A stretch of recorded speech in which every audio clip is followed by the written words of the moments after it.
Welcome to another episode of the Business Hour. I'm sitting here with Deej and Matt Babet from Babet Brothers Real Estate. We are glad to be here. Thank you for inviting us, Charles. Very excited to be part of your show here on YouTube and Facebook, wherever you're actually broadcasting this. I'm pumped. I'm excited. It's a great day, Monday morning. Yep. Let's get on with this show, and thank you for inviting us. I've actually watched a few episodes of the Business Hour myself, and I'm always like, we've been doing business with Charles for a long time. When's he going to invite us onto the podcast? So Yeah. You guys, made the cut, finally. you guys are so busy selling real estate. We are It's extremely funny because one person you can't lie to about how much you're selling is your printer, because I print the sold stickers. Yes. So when these guys are calling me going, hey, we've run out of sold stickers, and they're continually ordering, Yep. I know how busy these guys are. So it's Yeah. taken coronavirus to get these guys To come into the studio. not even quite, just quite enough to give me an hour of their time to come in. On a Monday But, morning. with one yeah. idea. The good thing about you is you always give us extra soul stickers as well, so we'll sell an extra. Hey, don't tell anyone. Order 12, get 15. Yeah. So tell me, how did you guys get into real estate? Funny story, actually. Matt actually got into the business first. I was actually working at the Australian Taxation Office at the ATO, and when you work there in the department that I was working in, they basically monitor every single second of your day. So if you're 1 minute late, 1 minute early, leave a minute early, they know everything, and everything's a management meeting in relation to that type of stuff. So pretty much had enough of it. I messaged one of my friends who was in real estate and asked him to get any positions there. He said yes. Pretty much the next day I had an interview and I had the job, started real estate. Yeah. How long ago was that? That was 3 years ago. Just over 3 years ago, we've Okay. been in the business now. We've always been in sales. So Yep. he went to Telstra in management. Yep. I was at the ATO. We went our separate ways for a bit. Yep. But before that, we've always been in sales. We've always loved it. I was just thinking, what's a high ticket item we can sell Yep. to start earning some good income? And we're like, real estate. Yep. Into it. Yeah. We started. And it's definitely one of the best decisions I've ever made, I think. I just love the whole process of it. I love talking to people because at the end of the day, real estate is all about people, right? You know, you can, it's not about the property per se. It's about your relationship with the buyer and your relationship with the seller. That's what it really comes down to. And I absolutely just love that. The house is almost secondary to the whole process. Yep. So that's what I love the most about real estate, those personal connections which you build with buyers and sellers. Love it. Interesting that you said that, because my next question was going to be about a lot of it is communication, and you guys Absolutely. do an amazing job I online. hope so. So basically, we've built our business from the ground up, essentially only using social media. Yep. So we generally don't do much of your traditional type of advertising that most of the bigger brands would do. You know, your huge corporations which have offices all over the country. We're a very niche company. So we like it that way because we get to have a better relationship with our clients, so more one-on-one time. Whereas if we were working for a giant corporation, we probably wouldn't have that. We'd be more, I guess, a way to put it would be order takers. So taking an order, flipping a property over really, really quickly, and then moving on to the next one. We don't like that because we think that for most people, their property is their biggest asset. And they really, really do deserve that special one-on-one time with their agent and, you know, basically take them through the whole process from A to Z, because most people will only sell, you know, a couple of times in their whole life. So by doing that and by being that trusted advisor, we've essentially been able to build our business through word of mouth using social media. So most of what we've achieved has essentially been for free. So sharing our wins, sharing our achievements with people on our social media pages, and it's just really grown from there. So without social media and you know, without being clever about our marketing, we might not be where we are today. So we owe a lot to things like this, where we can spread our message and spread what we're all about to a whole lot of people for not a lot of money, basically. And that's what it comes down to. And I mean, now if I look at social media in terms of the real estate landscape, there's a lot more people that are active. But there are more active, yeah. But what was the catalyst for you guys to jump on at the start and take that proactive approach? I guess at the start for us, it was out of necessity. You know, we didn't have the mega big budgets that your giant companies would have to be able to drop $3 million on a TV ad or, you know, $100,000 on a print campaign. We just didn't have that. So just growth hacking, and you just... Growth hacking. That's basically what it was. We just hacked our way there. And at the end of the day, you can hack your way there as much as you want to. That's great, but you still have to provide a good service. Yep. You know, you have to do a good job for people out there so that they have something to talk about.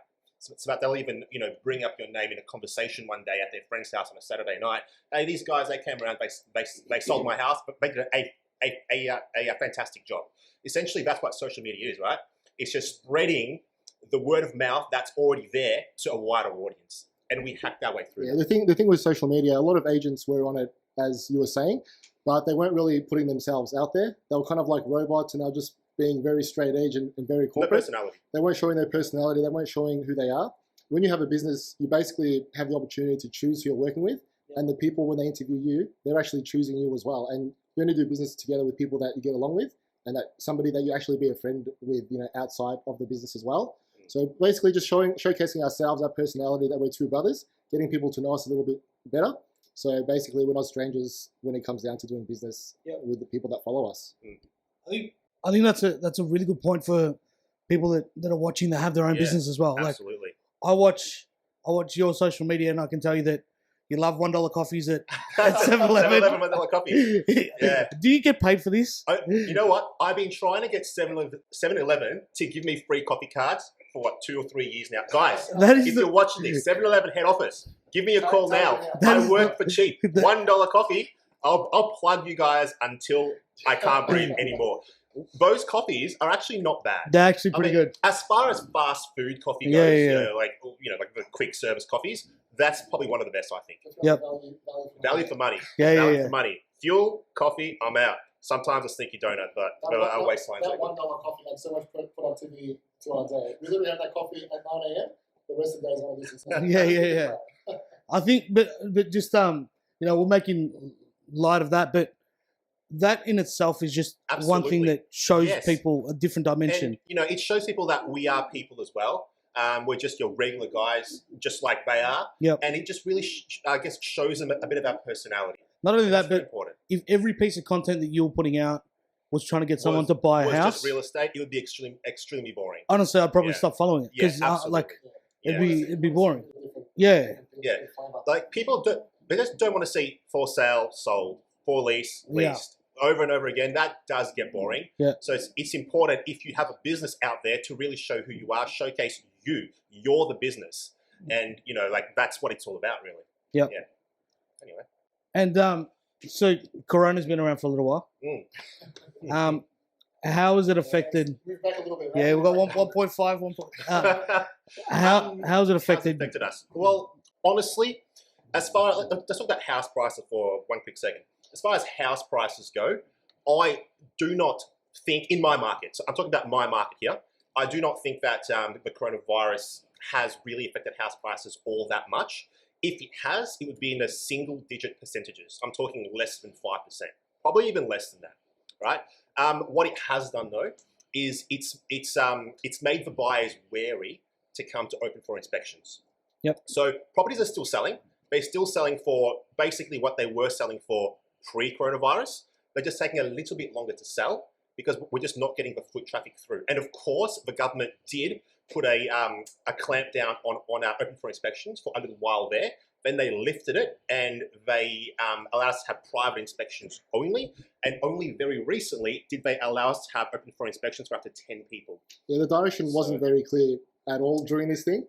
They cancelled auctions, they cancelled open for inspections, then it was privates only, then they cancelled it altogether unless the house was vacant, and not somebody going for a 20-minute walk and letting it to the open. Nobody could be living in that property at all. So it was all up and down over the place. Nobody knew what was going on. Yep. But the more fear-mongering and the more negative stuff you see on the news, the less people that are coming through. So basically, houses are still selling. We're still getting them sold for good prices. Yep. It's just that we have to put in the legwork and do private inspections to get everybody in there. So, during that time when the opens were all over the place and we weren't allowed to do them again, I was doing 9 open for inspections per day. Yeah. Like 9 per day, 10 minutes privates. each. Privates, yeah. 9 privates. So anytime somebody would come, I'd literally accommodate them and bring them all through. If they couldn't make it to another time, I'd accommodate them and find a time. But that's the difference. Yeah. However, now that we're starting to come out of the whole coronavirus thing, it's really opening up again. The numbers at the open for inspections are going up because I guess everyone's really seen that, the media really fear-mongered quite a lot they were saying 100,000 people were going to die this year. I saw I can't remember which paper it was, but I saw that in one of the papers. So that didn't end up materializing. So now people are saying, okay, look, it's not as bad as what they made it out to be. Of course, the media's got to sell papers, they've got to sell airtime. They have to sensationalize things. But now that it's all coming back down to earth, it's really starting to open up again. And I think that we're going to be seeing some solid growth towards the end of this year. All the way through. So you think prices will rebound back as opposed to... Oh yeah, look, they definitely will.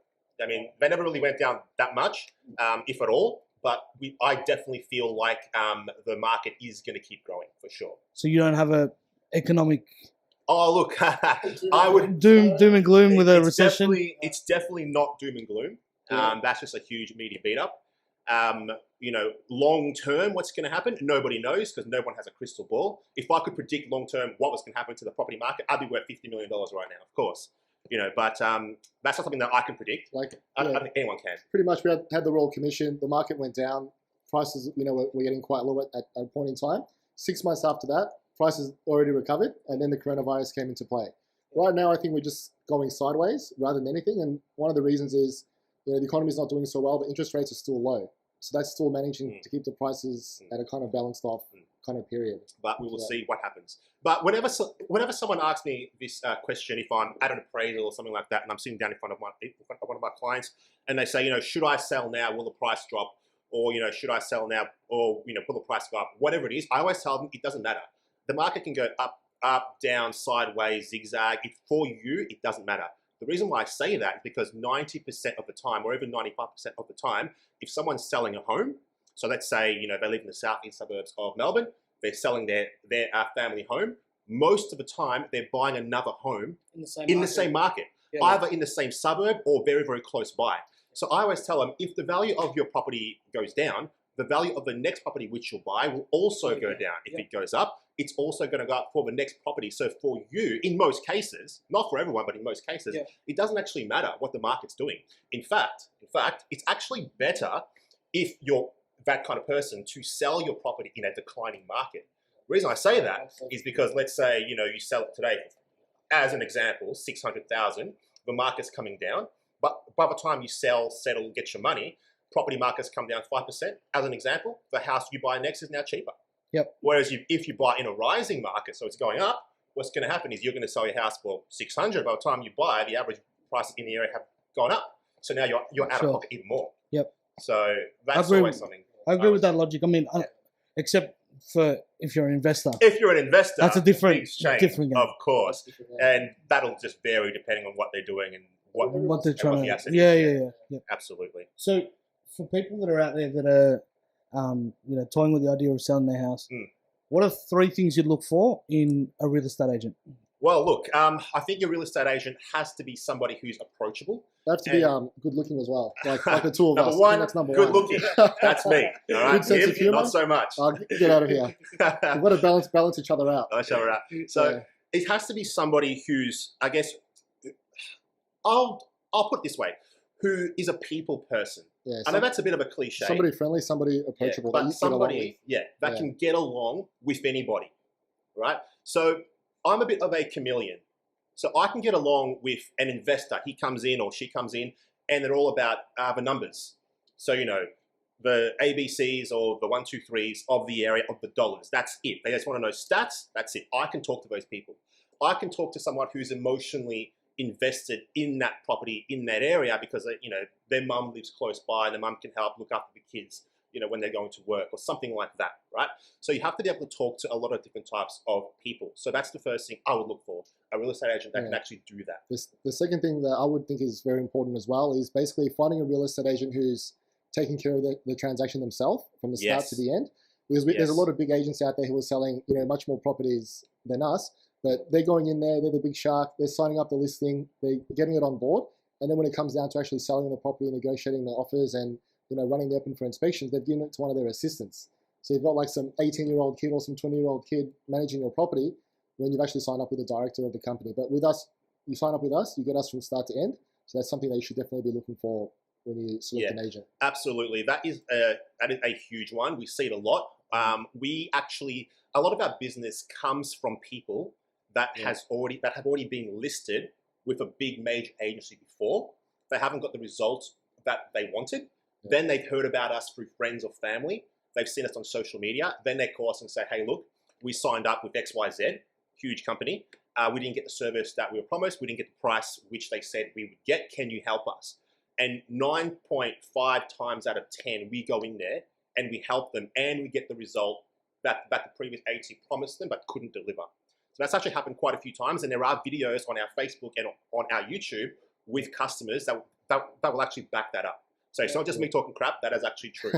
And the other thing that I would look for if I was somebody who was selling a home and looking for an agent is product knowledge, right? So that agent really needs to understand the nuances of the area which you're selling that house in, right? So that's very, very important. And a lot of agents, they don't have that, right? So we really go above and beyond with researching, everything about a property and an area before we take it on. How far is the school? Where's the bus stop? How far is the closest shopping center? Is there anything that, they need to be aware of if they purchase in this suburb? Are there units going up next door, right? Is it noisy at night time, right? How far is the closest park? Are there bike paths to ride on? Is there a playground for your kids? All those small little details which you might not think of initially, but if I'm sitting in front of a potential buyer and I'm reeling off all these facts and benefits and things like that about this property and the area, it really helps to sell that property. Yeah, on top of product knowledge as well, this kind of is an offshoot of that. You have to be very honest with the people, and the people have to understand and feel that you're honest with them as well. If you're talking to somebody about price of their property, you have to be able to show them why you're giving them that price. You have to be able to show them comparable sales and what you've done with previous properties that are similar to theirs in that area, so they can understand the price. Because a lot of agents are going out there, they're basically throwing out a random figure, or they're just taking the price the owner wants. If the owner says I want $800,000, they'll say yes, I'll get it done for you. Even though they know they can't get that, they can get $750 or $700. They'll lie just to get the business, and then they'll try and bring the owner down.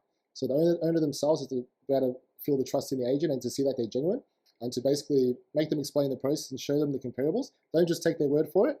Actually find out how they're getting those figures and ask a bit more questions.